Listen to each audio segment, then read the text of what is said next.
क्या आप जानते हैं कि एक यात्री ने अपने जीवन में इतनी यात्राएं की कि उसकी कहानियां आज भी दुनिया भर के लोगों को प्रेरित करती हैं।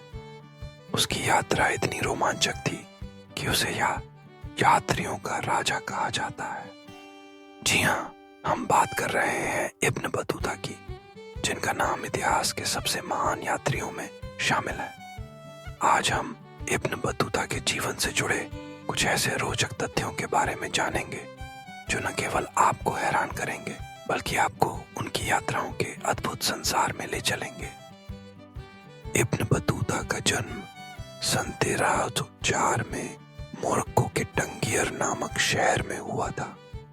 उनका पूरा नाम था शमसुद्दीन अबू अब्दुल्ला मोहम्मद इब्न अब्दुल्ला अल्लावती अल तंजी इब्न बतूता। वे एक विद्वान, यात्रा प्रेमी और खोजी प्रवृत्ति के व्यक्ति थे। मात्र 21 वर्ष की उम्र में इब्न बतूता ने पहली बार यात्रा के लिए अपना घर छोड़ा। उनका मकसद था हज करने जाना, यानी मक्का की यात्रा करना। लेकिन यह यात्रा केवल हज तक सीमित नहीं रही, बल्कि इब्न बतूता की जिज्ञासु प्रवृत्ति उन्हें एक के बाद एक नए देशों, सभ्यताओं और संस्कृतियों की ओर खींचती चली गई। क्या आप सोच सकते हैं कि उस समय जब न हवाई जहाज थे, न ट्रेनें और न ही आधुनिक यातायात के साधन, इब्न बतूता ने करीब 120,000 किलोमीटर की यात्रा की। उन्होंने लगभग 44 देशों में कदम रखा और 30 साल से भी ज्यादा समय तक लगातार सफर करते रहे। उनकी यात्राएं इतनी विस्तृत थीं कि आज के नक्शे पर उन्हें देखना भी अद्भुत लगता है। वे अफ्रीका, एशिया, यूरोप और मध्य पूर्व के कई हिस्सों में घूमे। उनकी यात्रा के दौरान वे कई राजाओं, सुल्तानों और आम लोगों से मिले और हर जगह की संस्कृति, रहन सहन, परंपराओं और कानूनों को गहराई से देखा और लिखा। इब्न बतूता के यात्रा विवरण को रिहला के नाम से जाना जाता है। रिहला अरबी भाषा का शब्द है जिसका अर्थ है यात्रा वृत्तांत। इस किताब में उन्होंने अपने अनुभवों, यात्राओं, देखी गई जगहों, मुलाकातों और घटनाओं को विस्तार से लिखा है। यह किताब आज भी विश्व के इतिहासकारों, यात्रियों और शोधकर्ताओं के लिए एक अनमोल निधि है। रिहला में इब्न बतूता ने न केवल जगहों का भौगोलिक विवरण दिया है, बल्कि वहां की संस्कृति, रीति रिवाज, खान पान, व्यापार, राजनीति और लोगों की मानसिकता का भी वर्णन किया है। अब जानते हैं इब्न बतूता से जुड़े कुछ रोचक तथ्यों को जो उनके जीवन की अनूठी झलक दिखाते हैं। एक सबसे लंबी यात्रा करने वाले व्यक्ति। इब्न बतूता को इतिहास में सबसे लंबी यात्रा करने वाले व्यक्ति के रूप में जाना जाता है। उन्होंने अपने जीवन में लगभग 21,000 किलोमीटर की यात्रा की, जो कि आज के हिसाब से भी एक असाधारण उपलब्धि है। 2. 44 देशों में सफर। इब्न बतूता ने अपनी यात्राओं में लगभग 44 देशों का दौरा किया। उन्होंने मोरक्को, मिस्र, अरब, ईरान, इराक, तुर्की, मध्य एशिया, भारत, श्रीलंका, चीन, मलय प्रायद्वीप, सुमात्रा, अफ्रीका के पूर्वी तट और स्पेन तक यात्रा की। 3. 30 साल तक लगातार यात्रा। इब्न बतूता ने अपनी पहली यात्रा 1325 में शुरू की और लगभग 1354 तक, करीब 30 साल तक वे लगातार सफर करते रहे। उनका जीवन एक चलते फिरते साहसिक उपन्यास जैसा था। 4. मिस्र से भारत तक।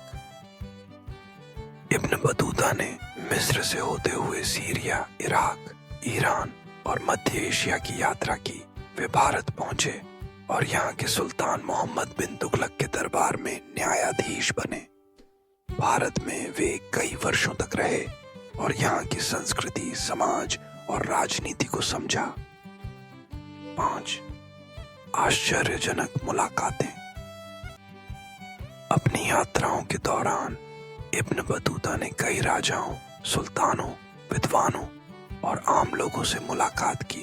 उन्होंने अपनी किताब में बताया कि वे कैसे चीन के सम्राट, भारत के सुल्तान, अफ्रीका के राजा और अरब के विभिन्न नेताओं से मिले। 6. खतरनाक सफर। इब्न बतूता की यात्रा हमेशा आच्छिन्न नहीं थी। वे कई बार लूटपाट, डाकुओं, समुद्री तूफानों और बीमारियों का शिकार हुए। एक बार उन्हें समुद्री डाकुओं ने लूट लिया और कई बार उनकी जान पर भी बनाई, लेकिन उनका साहस उन्हें आगे बढ़ाता रहा। 7. भारत में न्यायाधीश। दिल्ली के सुल्तान मोहम्मद बिन तुगलक ने इब्न बतूता को अपनी अदालत का काजी यानी न्यायाधीश नियुक्त किया। वे यहाँ कई वर्षों तक रहे और न्यायिक व्यवस्था को करीब से देखा। 8. मालदीव और श्रीलंका की यात्रा। इब्न बतूता ने मालदीव और श्रीलंका की भी यात्रा की। मालदीव में वे काजी बने और वहां की संस्कृति, रीति रिवाजों का विस्तार से वर्णन किया। 9. चीन की यात्रा। उनकी यात्राओं में चीन भी शामिल था, जहां उन्होंने युआन साम्राज्य के बारे में जानकारी जुटाई। उन्होंने चीन की राजधानी बीजिंग तक यात्रा की और वहां की अद्भुत सभ्यता के बारे में लिखा। 10. अफ्रीका में यात्रा।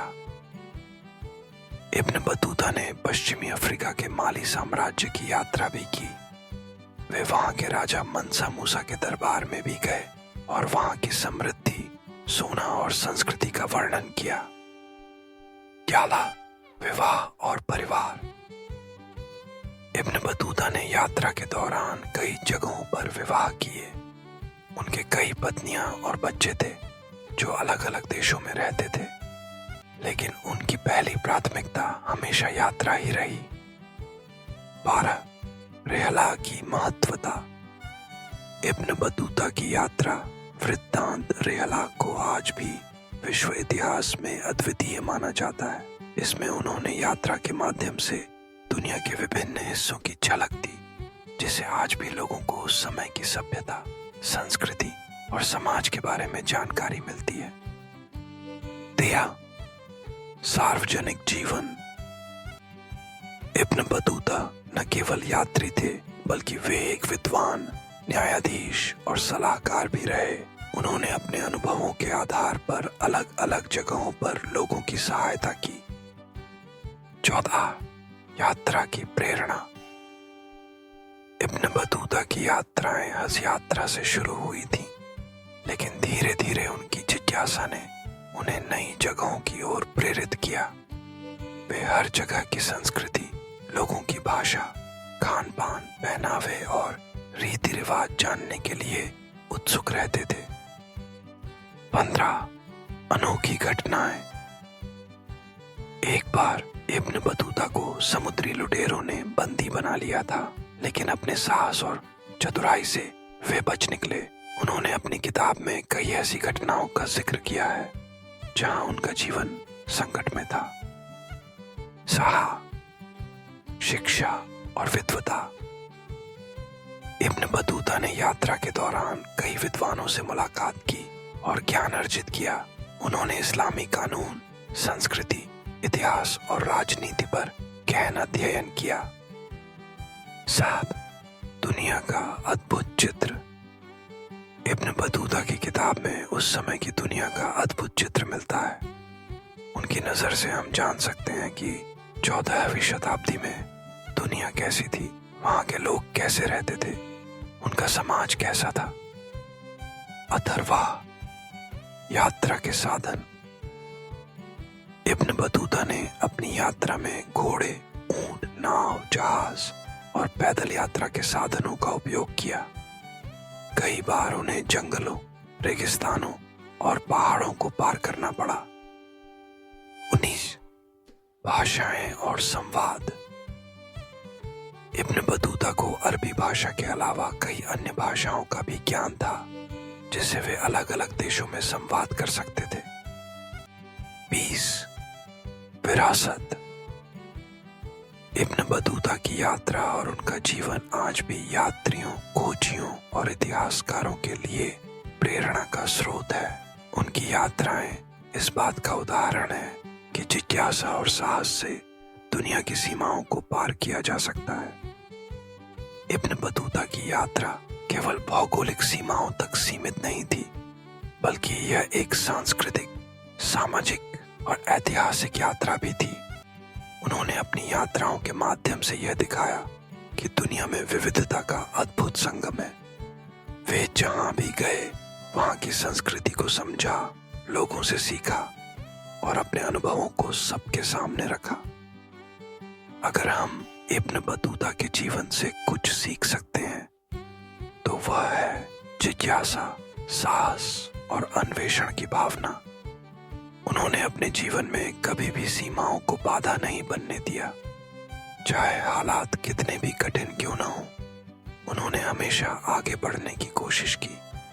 उनकी यात्राएं आज के युवाओं को यह सिखाती हैं कि अगर आपके अंदर जानने की इच्छा है तो दुनिया की कोई सीमा आपको रोक नहीं सकती। इब्न बतूता की यात्रा के दौरान उन्होंने देखा कि किस तरह अलग अलग देशों में लोग रहते हैं, सोचते हैं और अपनी समस्याओं को हल करते हैं। उन्होंने यह भी समझा कि विविधता में ही एकता है। उनकी किताब रेहला हमें यह सिखाती है कि हर जगह की संस्कृति, भाषा और परंपराएं अनूठी होती हैं और उन्हें समझने के लिए हमें खुले मन से यात्रा करनी चाहिए।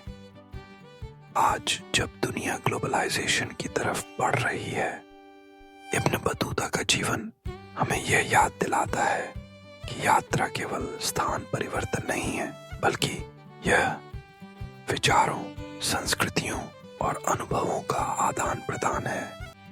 उनकी यात्राएं हमें सिखाती हैं कि हमें अपनी सीमाओं से बाहर निकलना चाहिए और दुनिया को जानना, समझना और अपनाना चाहिए।